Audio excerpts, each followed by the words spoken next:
And now, ladies and gentlemen, it's time for a power talk. It's my absolute honor, pleasure to introduce on stage a lawyer, member of the parliament, former Union Minister of Information and Broadcasting, member of the Parliament Standing Committee on Finance. Ladies and gentlemen, let's welcome him on stage with a very warm round of applause, Mr. Manish Tewari.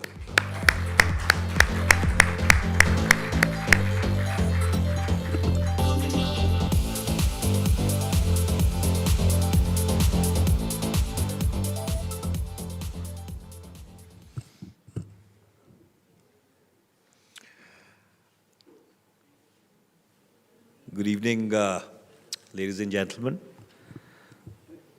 First of all, it's a bit lonely on stage, all by yourself.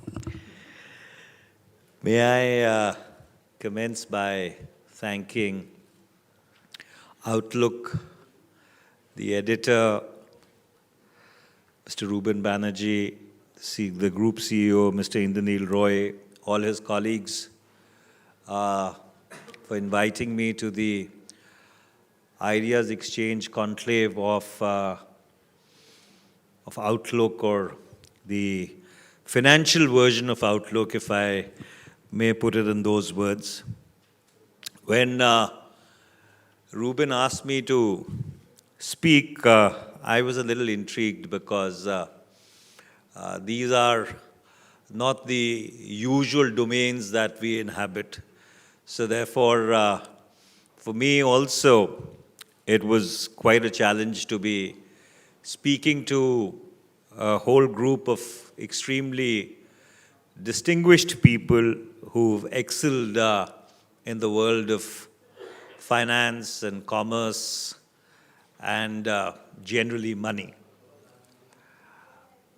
I think there is a gulf which separates us. I've spent 40 years of my life as a public activist, and most of you have spent a lifetime or a career in the business of commerce and financial markets. But I think one thing which unites us is the desire to see India prosper, India grow, and the Indian economy and the Indian people consequentially become far, far more better off than what they were. And so therefore, I am going to draw your attention to a couple of things which have been with me for a while. And it all starts off in 1950, when we wrote the Constitution of India. And in the preamble of the Constitution of India, we made a pledge to our people, a pledge to give them justice, economic, political, and social. I think on the latter two, we may have come some way in the past 70 years. But insofar as economic equity is concerned, and I use the word equity deliberately rather than equality, I think we still have a very long road to traverse. If you were to step back and look at India in a perspective, we are 17.7% of the world's population. We occupy 2.4% of the world's area. But interestingly, 73% of India's wealth is held by only 1% of its people. And so therefore, you have 101 extremely wealthy and prosperous Indians whose collective wealth is in the range of about 20 lakh crores. And if you were to sort of juxtapose that with the entire revenue of the government of India for the last fisc, it was about 27 lakh crores. There are about 8 billionaires in the world who earn as much as, or whose collective wealth is as much as what is held by 400 crore people on planet Earth. They are a bunch of companies whose GDP, about 25 of them, whose individual GDPs are more than the GDP of 85% of the countries on planet Earth. So therefore, there is an inequality which unfortunately is manifesting itself far, far more profoundly and far, far more deeply than what is really visible on the surface of the earth, or what is visible on the surface.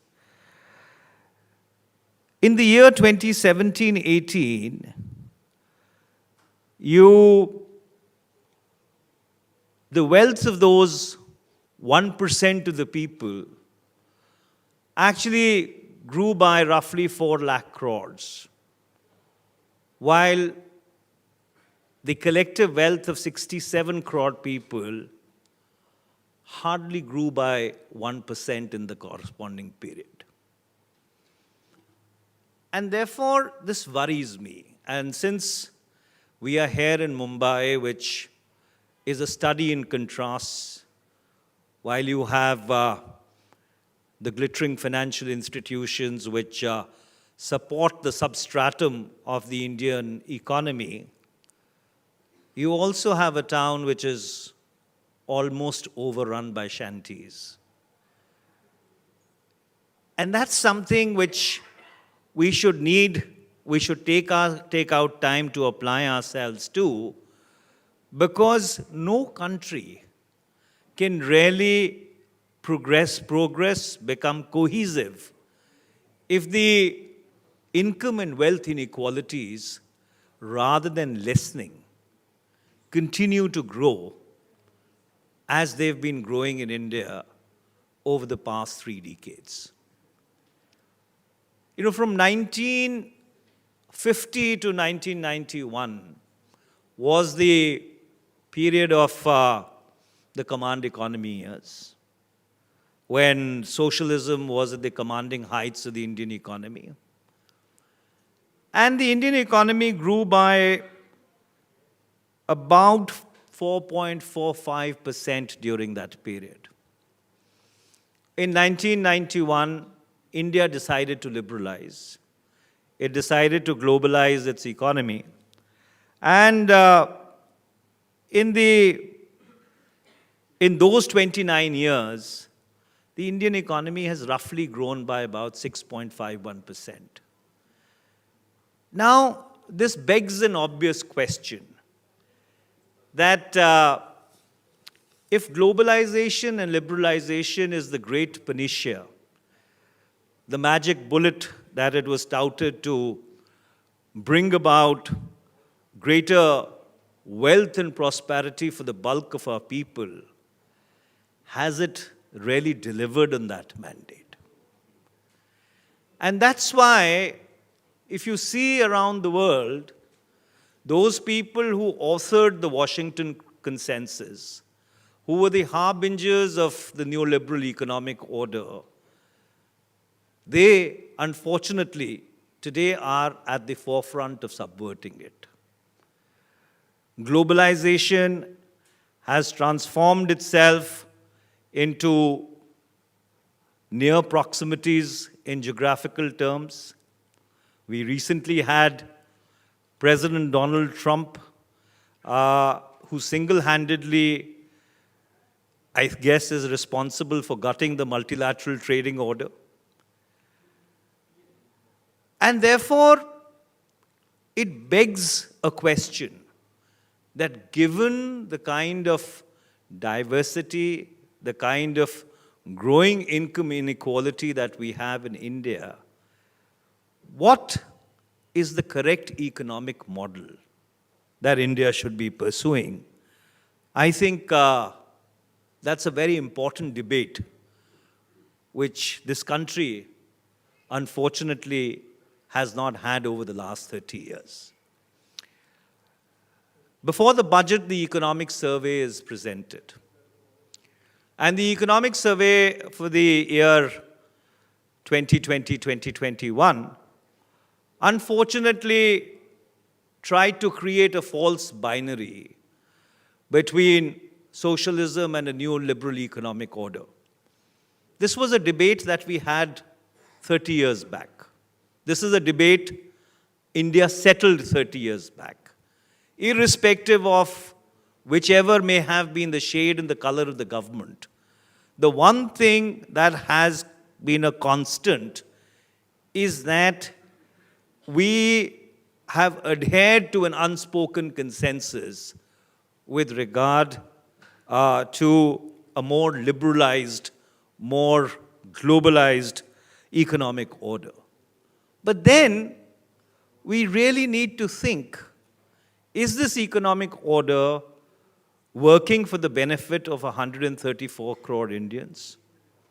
Or is this economic order working for the benefit of a handful of people whose wealth increases exponentially while the rest of the country stagnates, if not slides back? And therefore, we are at a strange cusp. If you look at the Indian economy today, it would be a bit of an understatement to say that the economy is not doing well. Because if you look at any of the indices, GDP growth at 5% is the lowest in 11 years.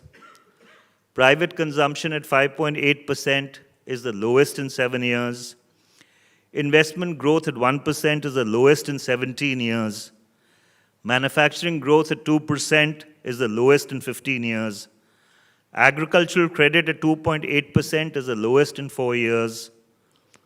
Bank credit growth between the April and Jan of 2020, which is April 19 to January 2020, was 7.6% as compared to 14.6% for the corresponding period the previous year. Inflation at 7.35% is the highest in 5 years. Unemployment at 6.1% is the highest in 45 years. Exports are down 1.8% as compared to the December of 2018, if you take December 2019 as the benchmark for which figures are available. Imports are down by 8.83% in the corresponding period. Electricity consumption is down by 5%. The household saving rate has come down from 23.6% to 17.2%. So unfortunately, every parameter that you look at does not send out a very comforting message. The fiscal deficit is 14.8% over the budget estimate, and this was the figure for the January of 2020.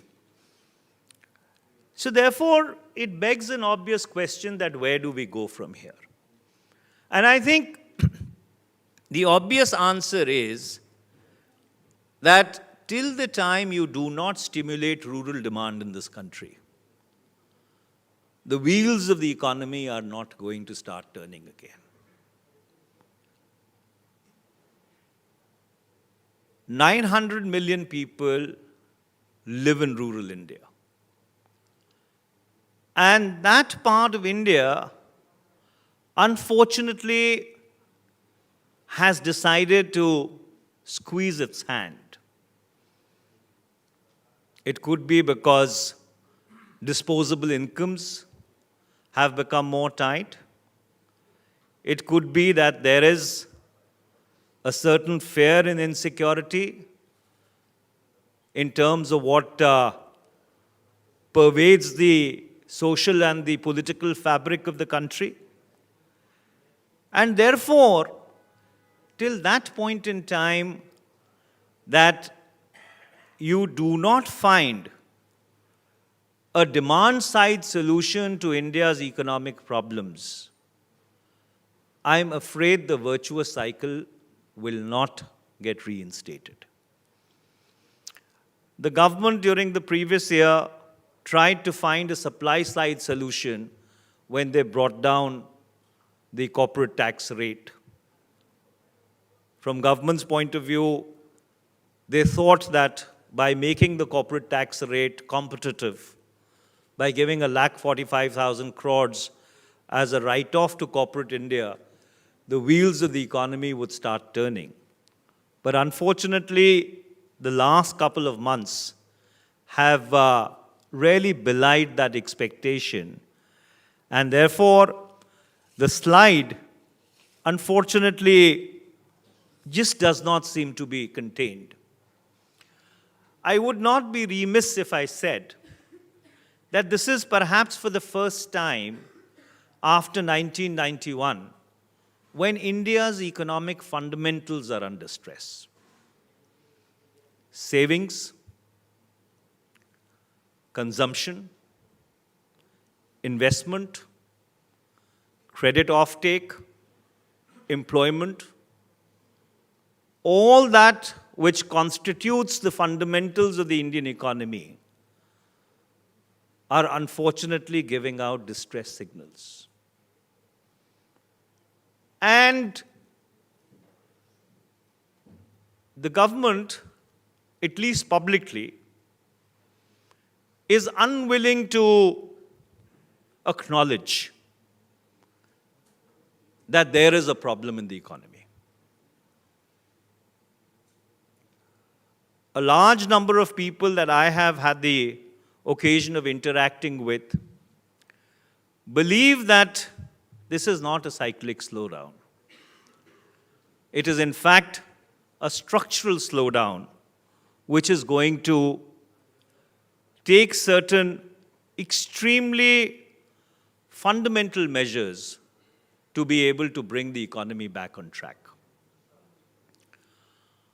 One of the things that we as a country need to seriously address is that India's growth is financed on a very, very narrow tax base. So therefore, you have only 5 crore and 78 lakh income tax payers in this country. And 4% of these actually pay 60% of the tax. So till the time you do not really look at broadening the tax base and think of proposals which are out of box, I'm afraid the progress and the development of 135 crore people cannot really be sustained on such a narrow tax base. Similarly, we have made disinvestment the swan song or the centerpiece of our liberalization. We believe that government should not be in the business of doing business, and therefore there needs to be a wholesale sell-off of the public sector or large parts of the public sector which are inefficient and non-performing.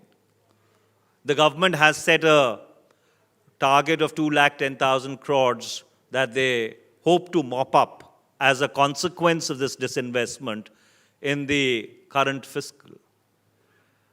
But the question which begs an answer is that should disinvestment proceeds be actually utilized in order to bridge the fiscal deficit?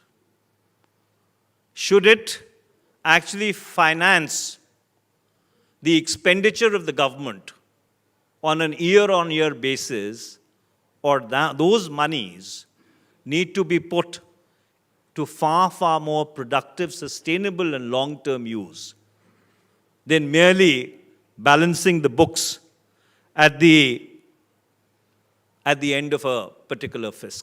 And I think that's another debate that this country needs to have, that should India have a public sector? And if India has a public sector or should have a public sector, what are those essential elements which constitute that public sector? And once you've defined and delineated that, I think you can get on with the job of then deciding at the correct valuation what to do with the rest of the assets that you've created over the past 70 years.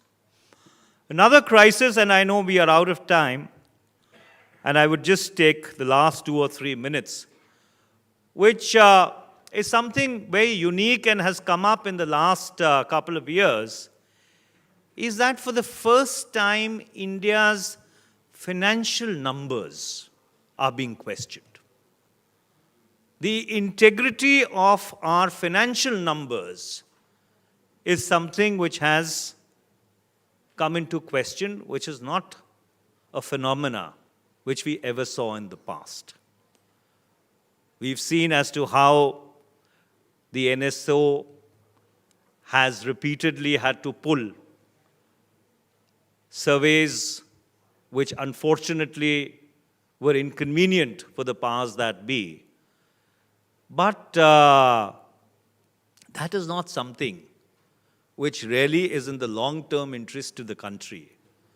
Because if there is a truth that we need to face, it's better faced rather than swept under the carpet. And the final thought that I will leave you with, which I think is also greatly responsible for the current slowdown that we are witnessing in the economy, is that social disharmony and economic development cannot go hand in hand. In a country where there is social discord, where there is insecurity, where you find the kind of unfortunate and macabre things play themselves out, which we saw happening in Delhi over the past 3 days, I don't think it's a very great advertisement for India as an investment destination. For money is a coward, and money goes to the safest harbor. And India, unfortunately, is not being considered by the world to be a safe harbor. I recall 15 years back at a strategic conference, I happened to listen to one of the former defense secretaries of the United States of America, Donald Rumsfeld, who had spent a lifetime in the corporate world before playing the revolving door between government and corporate America. And he outlined what is called the gate test. He says, all you need to do is raise the gate and see where the money goes. And unfortunately, in this country, as we've raised the gate in the past 2 or 3 years, money has been going rather than coming back. So, ladies and gentlemen, we live in interesting times, not the happiest of times, but I'm optimistic. I'm optimistic in the collective wisdom of the Indian people. I'm optimistic in the collective entrepreneurship of the Indian people, that what we are seeing hopefully is a temporary phenomena, because for 135 crore people in India, the Indian economy just cannot be allowed to fail. Thank you very much.